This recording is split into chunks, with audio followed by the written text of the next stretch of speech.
Hey YouTube, we got story time today, and the story today is the story of the most unprofessional behavior I have witnessed from a fellow musician at a gig.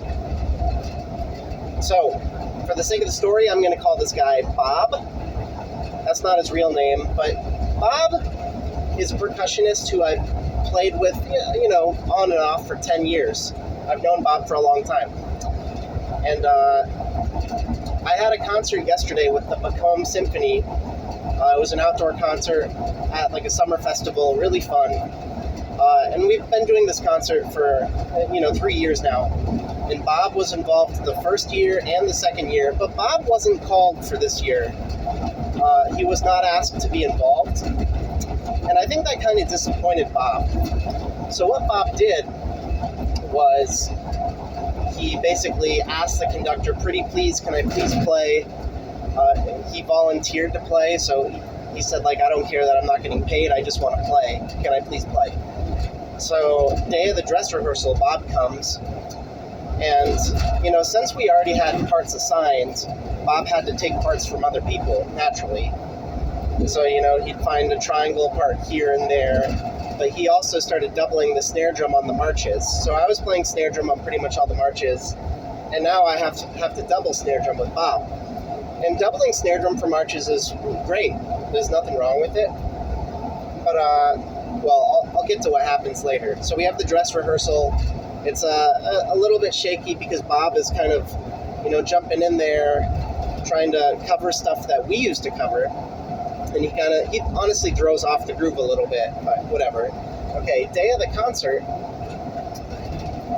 Bob decides to play the marches completely differently than at the dress rehearsal. There's a part of one of the marches that he improvises, but he didn't tell me he was going to do that, and I'm doubling with him, so he made us both sound really bad. Bob takes a lot of liberties with what's written on the marches.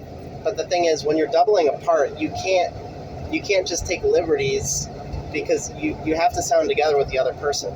You can't just improvise a march that you're doubling. So that's kind of annoying. Then we get to this piece where there's a couple cymbal notes that don't get played. And it's because one of the players just misses a couple notes. It happens. So what does Bob do? Well, Bob freaks out, looks over at me like I'm supposed to be the one playing the cymbals. And naturally, I'm not concerned about these cymbal notes because they're not my responsibility. The way I approach playing in my section is I play the parts that are assigned to me, and that's it. Unless I'm asked to play something else, I don't worry about other people's parts. That's their responsibility. We all focus on our own responsibilities. But Bob is not like that. Bob hears that these notes are not covered. He freaks out. He's looking around, and then he runs over to a suspended cymbal and takes one of my yarn mallets and starts trying to play this cymbal part on the suspended cymbal. It's meant to be a hand cymbal part, so it doesn't even sound right. It's not the sound that it's supposed to be. And then he's running back and forth between the suspended cymbal and the triangle, trying to cover all these notes, all because one player just missed a couple cymbal notes, and then he assumed that he has to take over and be the hero and cover these parts that he wasn't asked to cover. But see, the thing about Bob, he'll play other people's parts if he hears that they're not being covered, or if he just assumes that they're not going to be covered. Like, there's a suspended cymbal roll that he was about to play that I play, and he backed off once I picked up the mallets, but he was walking up to that suspended cymbal, about to play it. I'm just thinking, Bob, this is my part. Obviously, I'm going to cover it. It's my part. So Bob is basically thrown off the groove. He knocks over a music stand in his running around like a chicken with his head cut off. I caught the music stand, luckily. And so then we're playing another march. I make one mistake. There's a typo in Washington Post where there's a repeat not written in. So I went on. I fixed it instantly. But because I made that one mistake, he starts laughing at me. Bob is laughing at me on stage. That's so inappropriate and unprofessional. The one other thing I'll say about Bob is because I'm a young dude and he's older, he's always trying to tell me how to play my parts as if I'm not qualified. Here's the thing, I'm a member of this orchestra.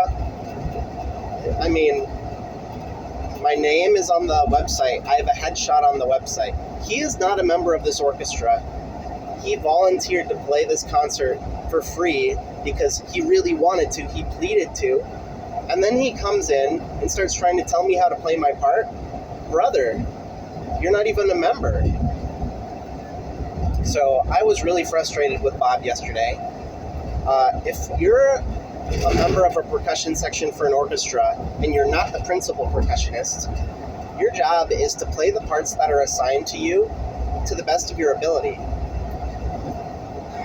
If you're just kind of coming in playing like willy-nilly every which thing that you think you should be playing because you don't trust the people around you to play them, first of all, that's offensive to the people around you. You should trust the people around you who are your fellow musicians. And also, it just throws off the groove.